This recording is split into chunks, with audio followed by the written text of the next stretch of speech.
Hey guys, welcome to iSigma. Really excited to be here this year, and excited today. We got new people that have been coming to the show this year with ReMA, and this is Ryan, and excited to have them here at the show for the first time. I've been doing these shows for a long time, and ReMA's formerly ISRI. Correct. And so, yeah, so tell me a little bit more about the relationship with iSigma and ReMA and how this came about. And tell me a little bit more about ReMA and its history. Yeah, definitely. So I'm Ryan Bocklage. I'm the Director of Membership Relations and Membership Services with ReMA. We are a trade association, just like iSigma is. Yep.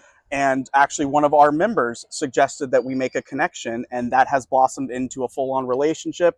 We're at their show here right now. They're actually going to be at our show next month in Vegas, our big convention. Awesome. And what we really just realized is there's so much connectivity with their subsect of kind of their bar of the recycling industry, how vital it is to our members. Sure. But then how vital our members back are to these people here at iSigma. Correct. Because we have both the yards that are collecting this stuff and don't know what to dispose of it properly, but also those traders, brokers, and consumers that want the material once it's been processed, whether it be paper, plastic, electronics, metals. We are commodity agnostics. We bring everything to the table. Nice. So yeah, so you guys touch more than obviously just paper, which is exciting, but paper is a big, large part. So what's that history there? I know I mentioned ReMA was ISRI at one point. So tell me some more about ReMA, how that's come about with the new name change. I know it's fairly recent. I love the rebrand, by the way. Very nice colors. Very nice, fresh. I love all that. So yeah, tell me a little bit more. Yeah, so we were, most people might formerly know us as ISRI, ISRI. Yep. And what that actually came from was in 1987,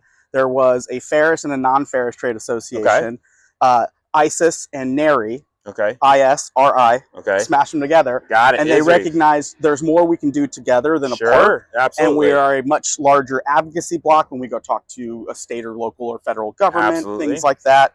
And then as that progressed, ISRI grew and recognized the wider the tent, the better. And so we added more and more commodities to represent the entire recycling industry. Sure. Absolutely. And that is so vital. I'm going to jump ahead a little bit and then go back of like during COVID, we were able to come to Congress and actually get recycling added as an essential business. Sure. And that's because we were bringing the whole weight of the industry behind us and all the equipment and service providers that support it, all those consumers that purchase from it. And so when we kind of got to that level a couple of years ago, we wanted to take a step back and look at what does we know what the industry means to us. What does the industry mean to the layman, to the person out there that thinks of it as the blue recycling bin, the little symbol. And we recognized working with like a really, really great communications firm, doing a bunch of surveys and things that, frankly, there was a negative association with terms like scrap, terms like virgin material versus like things like that. It had, connotations from movies, all those things. And we took a step back and we realized we were using terminology that was great for the industry, but didn't reflect what we were doing for the country and doing for the global economy, frankly. And so we taken that step back. We went from ISRI to the Recycled Materials Association, or ReMA. Correct.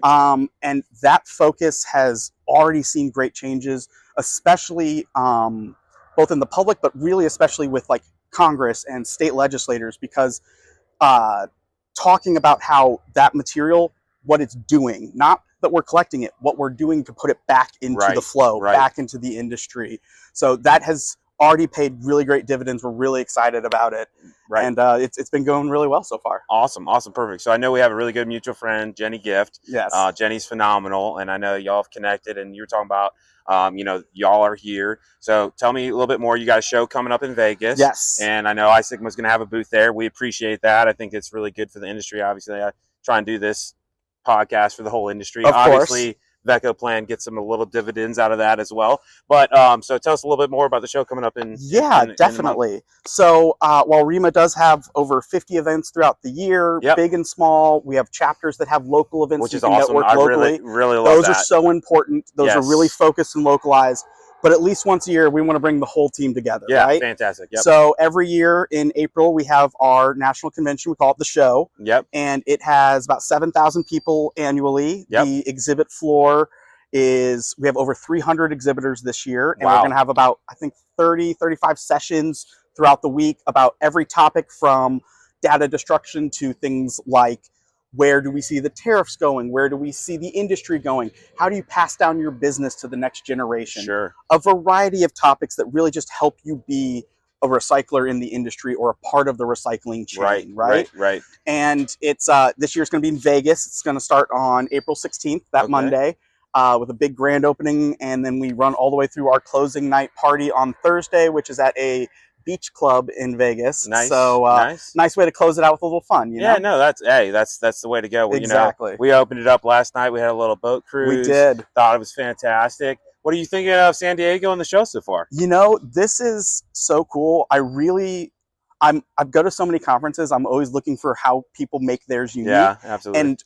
I mean, granted, it fits your industry perfectly, but I love the truck row and just being able to see, what is everybody doing differently? How are we doing things? That's something, you know, that like we strive for at our convention, is having the larger machines there and available.